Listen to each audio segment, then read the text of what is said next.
আল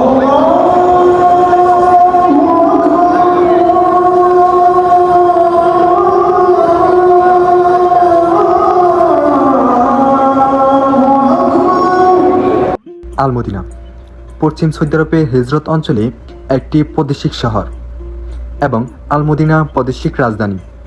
মক্কার পর মুসলিমদের দ্বিতীয় পবিত্র শহর, যেখানে ইসলামের সর্বশেষ নবী হযরত মুহাম্মদ সাল্লাল্লাহু আলাইহি সাল্লামের রওজা শরীফ অবস্থিত। এটি ঐতিহাসিকভাবে গুরুত্বপূর্ণ কারণ মুহাম্মদ হিজরতের পর মদিনায় বসবাস করতেন।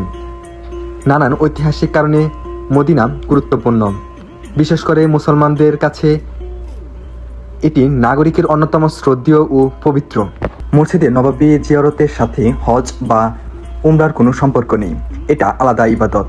বছরের যে কোনো সময় এটা করা যায়। এটা হজ করুক ফজর বা ওয়াজিব কিছুই নয়, এটা স্বকীয় এবং মুস্তাহার ইবাদত।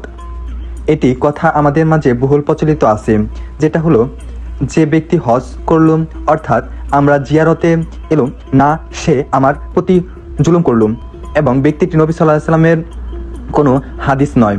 এটি বহুল অর্থাৎ মানুষের তৈরি বর্ণনীয় কথা।